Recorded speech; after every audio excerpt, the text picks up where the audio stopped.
जब बात देश की हो तो कुछ लोग सिर्फ नाम से नहीं काम से भी सामने आते हैं। क्रिकेटर महेंद्र सिंह धोनी और राजस्थान के पूर्व डिप्टी सीएम सचिन पायलट सिर्फ अपने अपने फील्ड के स्टार नहीं हैं, बल्कि दोनों टेरिटोरियल आर्मी का भी हिस्सा हैं।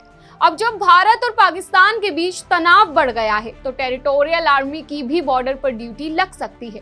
रक्षा मंत्रालय ने थल सेना प्रमुख को यह अधिकार दे दिया है कि वो टेरिटोरियल आर्मी के जवानों को, अफसरों को जरूरत पड़ने पे ड्यूटी पर बुला सकते हैं, चाहे वो सुरक्षा से जुड़ी ड्यूटी हो या फिर रेगुलर आर्मी की मदद।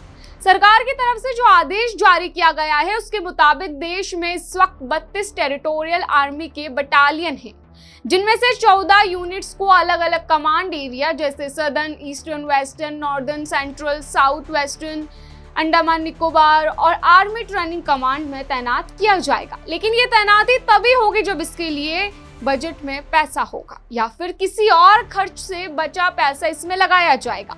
अगर टेरिटोरियल आर्मी की यूनिट को किसी और मंत्रालय की डिमांड पर भेजा जाता है तो खर्चा भी उसी मंत्रालय को उठाना होगा, ना कि रक्षा मंत्रालय को। अब बात करते हैं टेरिटोरियल आर्मी की। ये सेना का ही हिस्सा होती है, लेकिन इसकी खासियत ये है कि यहाँ वो लोग भी शामिल हो सकते हैं जो दूसरी नौकरी कर रहे हो, यानी आप कोई बिजनेस कर रहे हो या प्राइवेट जॉब, फिर भी देश की सेवा करने का मौका आपको मिल सकता है।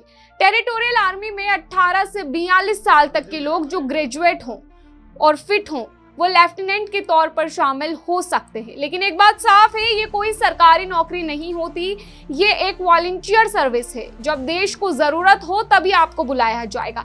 ऐसा नहीं है कि आपकी पक्की नौकरी है और रिटायरमेंट तक आप इसमें बने रहेंगे। टेरिटोरियल आर्मी की जिम्मेदारी होती है रेगुलर आर्मी की मदद करना, जैसे कि जब कोई आपदा आती है, बाढ़, भूकंप या कोई और मुश्किल, तब ये टीम फौरन मदद के लिए पहुंचती है। इसके अलावा जब देश की सुरक्षा पर खतरा होता है तो भी ये लोग ड्यूटी पर तैनात किए जाते हैं। अब बात करें फोर्स से जुड़े उन चेहरों की जिन्हें हम सभी जानते हैं। सबसे पहले महेंद्र सिंह धोनी, जिन्हें 2011 में लेफ्टिनेंट कर्नल की उपाधि दी गई थी।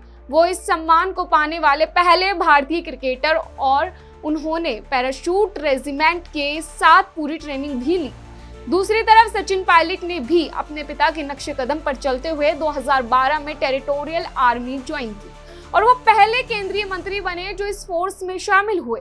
लोग उन्हें आज भी कैप्टन पायलट के नाम से जानते हैं। इन दोनों के अलावा अनुराग ठाकुर, कपिल देव जैसे कई बड़े नाम भी टेरिटोरियल आर्मी से जुड़े हुए हैं, जो दिखाते हैं कि जब बात देश की होती है तो हर फील्ड से लोग आगे आकर देश की सेवा के लिए तैयार रहते हैं।